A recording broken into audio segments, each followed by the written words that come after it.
Assalamualaikum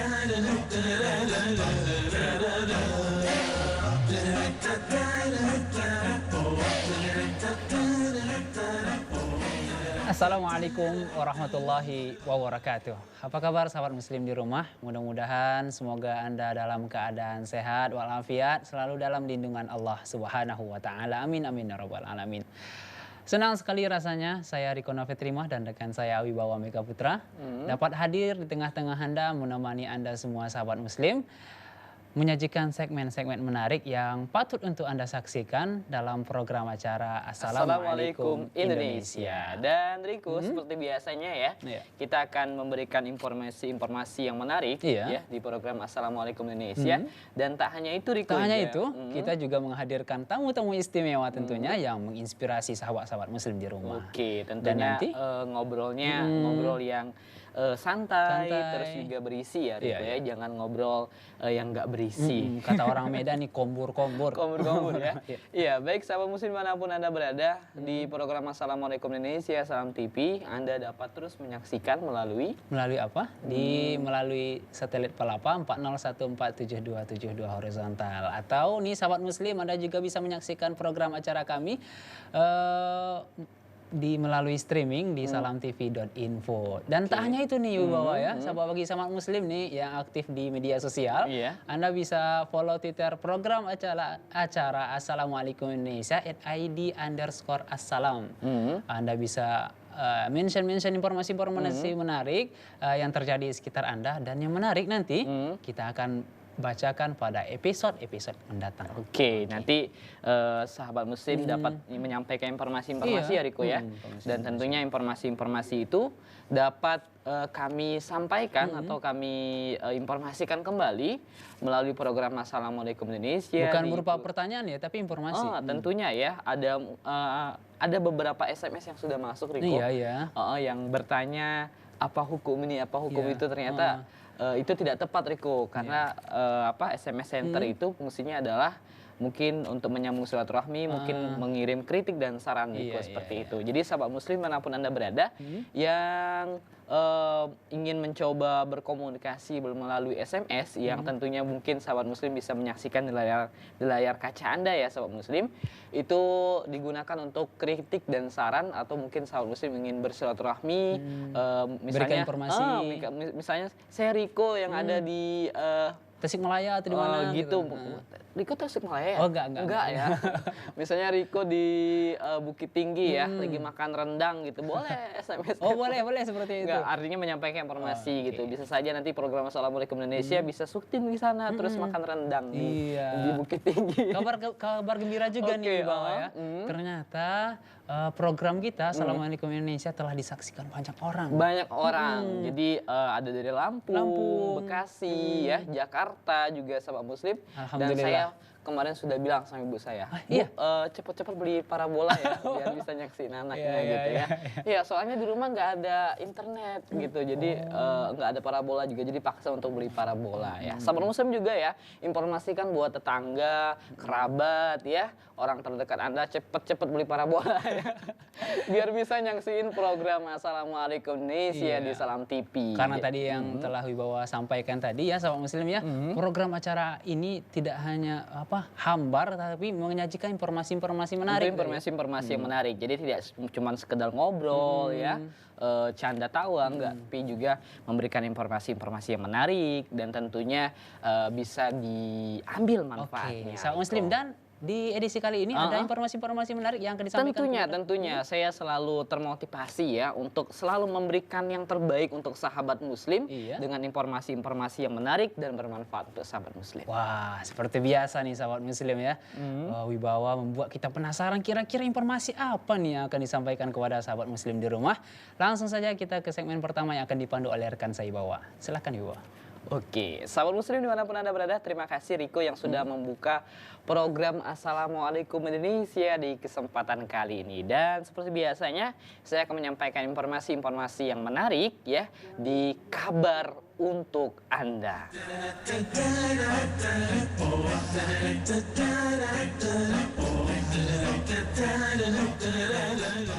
Oke, sahabat muslim dimanapun Anda berada, kabar untuk Anda hari ini kami ambil dari doktersehat.com ya.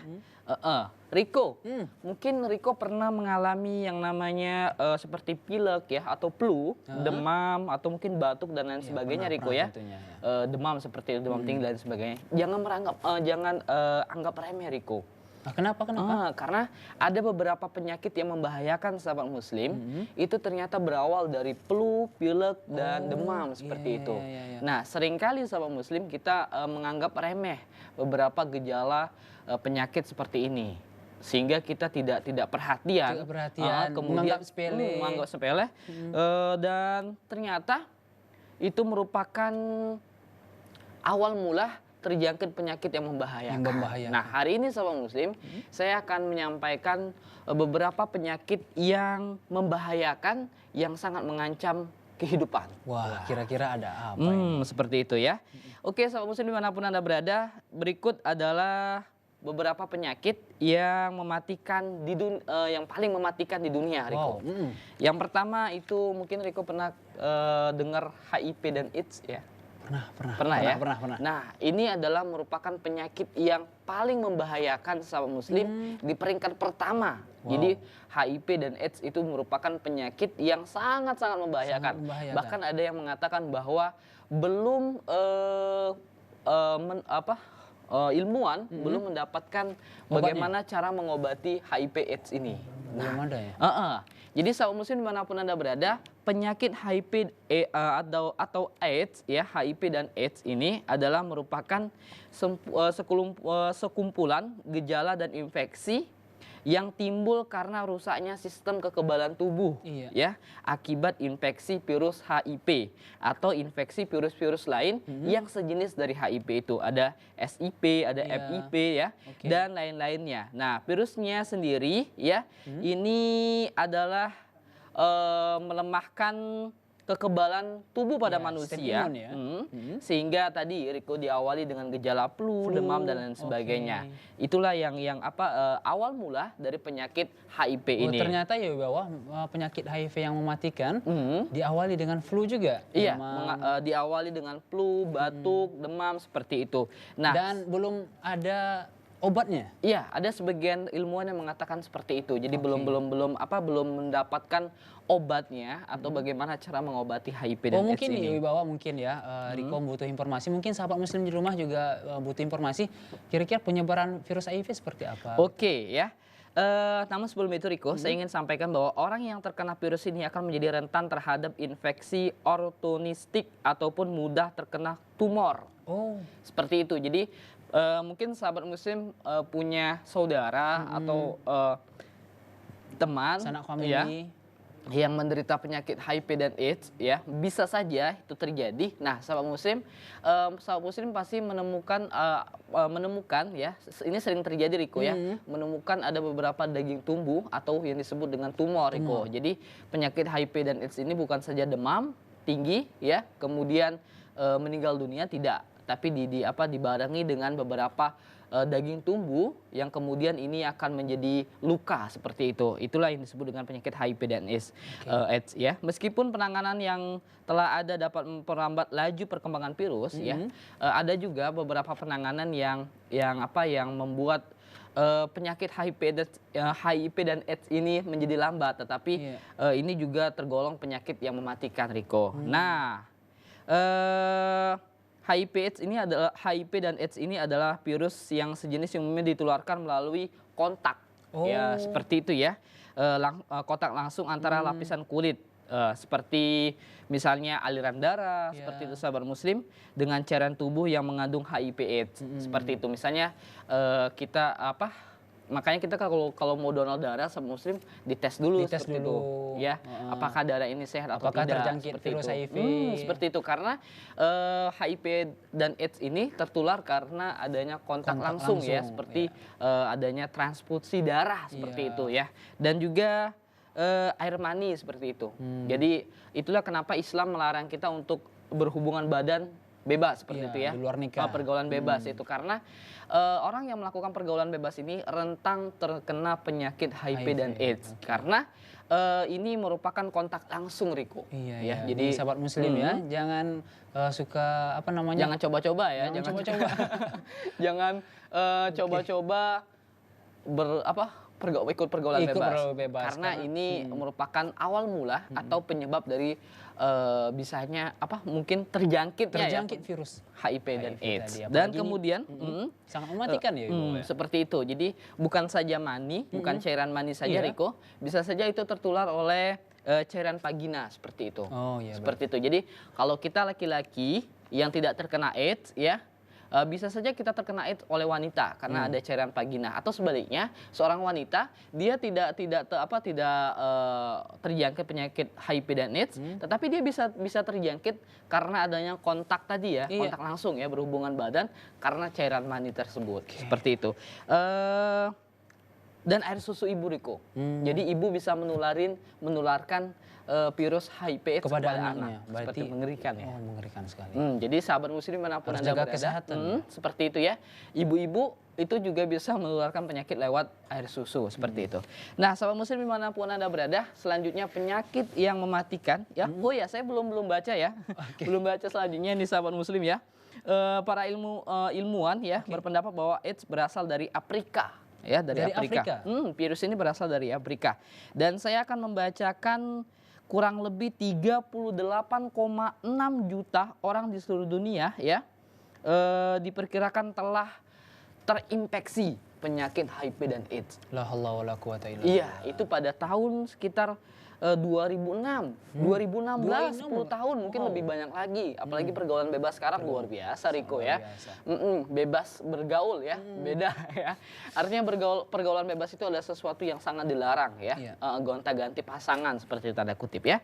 Nah, pada tahun 2006 ya, bulan Januari, AIDS diklaim telah menyebabkan kematian sebanyak 2,4 hingga 3,3 juta jiwa pada tahun 2005 saja ya, pada tahun 2006. Kemudian disurvei ya, 2005 itu sekitar 2,4 hingga 3,3 juta jiwa pada tahun 2005 saja, Riko.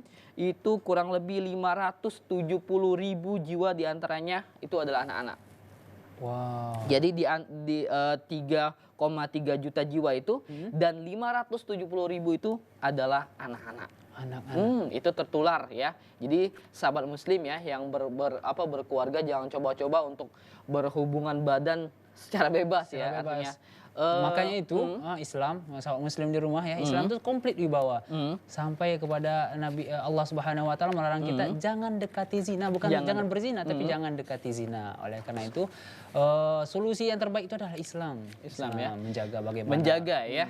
Jadi kalau Anda sayang dengan anak Anda gitu ya, jangan suami ataupun istri ya, jangan ikuti pergaulan bebas karena ini bisa mengancam keselamatan anak Anda seperti itu ya. Selanjutnya penyakit selanjutnya sahabat muslim yang membahayakan adalah leukemia. Pernah dengar, Riko? Oh, pernah. Ini yang berhubungan dengan darah. Darah ya. Nah, leukemia atau lebih dikenal sebagai kanker darah merupakan penyakit dalam ya yang disebut kanker ya. Ini termasuk jenis kanker sahabat muslim ya, leukemia ya.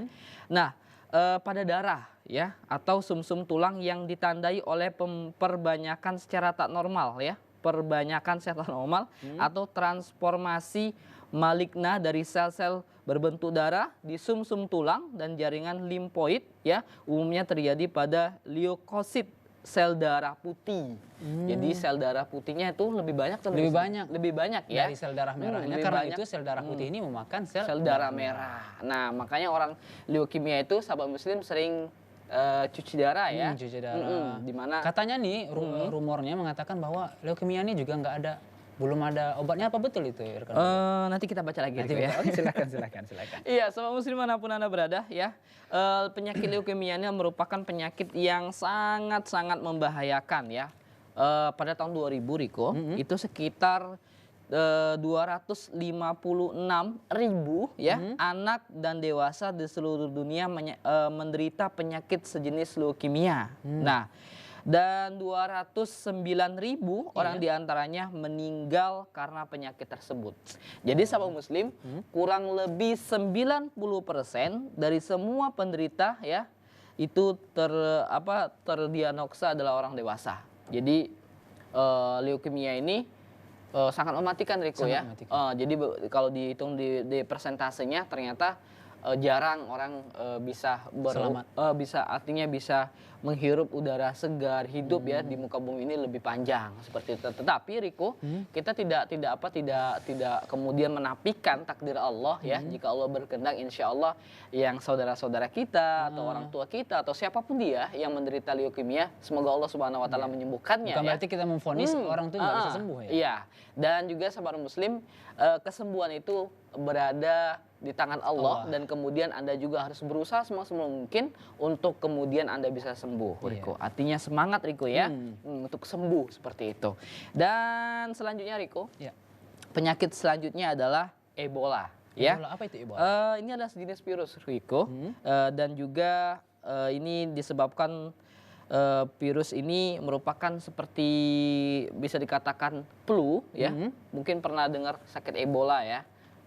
Beberapa tahun yang lalu ya, ada virus namanya Ebola. Nah, gejala-gejalanya diantaranya itu ada muntah ya, diare, pendarahan yang luar biasa dan demam ya, flu seperti itu. Tadi Riko, jadi sahabat muslim yang demam, flu dan lain sebagainya, muntah-muntah, harus diwaspadai ya, langsung periksa harus ke dokter. diwaspadai. Kemudian harus datang ke dokter ya, periksakan. Apakah terinfeksi virus-virus mematikan? Seperti itu. Nah, tingkat kematian ini ya berkisar 80% sampai 100%. Wow. Ini ya sahabat muslim merupakan penyakit yang sangat mematikan juga. Penyakit Ebola ya. Nah, penyakit Ebola ini katanya berasal dari Kongo. Ya, di negara Kongo ya. Penyakit Ebola ini dapat ditularkan lewat kontak langsung dengan cairan tubuh atau kulit. Nah, sama seperti HIV dan AIDS tadi ya. Nah, ini masa inkubasinya ya, bertahannya itu 2 sampai 21 hari sahabat muslim ya. Sangat berbahaya ya. 2 sampai 21. Ya, kanker mungkin bisa beberapa bulan. Beberapa bulan, mungkin beberapa tahun, Riko ya. Nah, tapi penyakit Ebola ini 2 sampai 21 hari. Nah, umumnya ya, pada umumnya Riko yang lebih dahsyatnya ini 5 sampai 10 hari. 5 sampai 10 hari. 5 sampai 10 hari. Harus diwaspadai. Ya, saat ini telah dikembangkan vaksin untuk Ebola yang 100% efektif dalam monyet, namun vaksin untuk manusia belum ditemukan. Belum ditemukan. Jadi vaksin ya yang baru ditemukan tuh hanya untuk hewan seperti monyet ya, namun untuk manusia belum ditemukan. Dan selanjutnya Riko, penyakit selanjutnya yang mematikan juga Riko itu adalah tumor otak. Wow. Nah, tumor otak, mungkin pernah dengar Riko ya? Pernah dengar. Itu daging tumbuh ya, yang kemudian membesar ya, sobat muslim, di otak. Nah, ini sangat membahayakan juga ya. Tumor otak merupakan salah satu penyakit yang menyerang otak, dikarenakan otak merupakan salah satu organ tubuh yang paling penting sahabat muslim ya. Organ lainnya dapat terganggu. Nah, jadi otak ini adalah sesuatu yang penting, kemudian organ-organ yang lain bisa terganggu kalau jika otak itu terganggu seperti itu ya. Sehingga kematian dapat terjadi. Tumor otak bisa menyerang siapa saja, bahkan anak-anak ya, remaja, namun pada umumnya tumor otak menyerang orang usia produktif ya atau dewasa. Namun walaupun demikian sahabat muslim ya, walaupun mematikan, tumor otak tidak selalu mengakibatkan kematian. Jadi ini penyakit membahayakan tetapi tidak selalu menyebabkan kematian. Saat ini ya dokter telah mengembangkan ilmunya ya, kemudian dapat memberikan harapan hidup kepada pasien atau penderita penyakit tumor otak. Nah, jadi sahabat muslim dimanapun Anda berada, penyakit-penyakit ini awal mulanya itu Riko berawal dari pola hidup ya, kemudian pola makan dan lain sebagainya. Pergaulan juga. Pergaulan juga. Jadi sahabat muslim, yuk kita perbaharui ya pola hidup kita yang tadinya tidak sehat menjadi pola hidup yang sehat. Oke, itu saja sahabat muslim informasi yang dapat saya sampaikan di kesempatan kali ini di Kabar Untuk Anda, dan saksikan terus program Assalamualaikum Indonesia di segmen Kabar Untuk Anda. Tetap bersama kami di program Assalamualaikum Indonesia.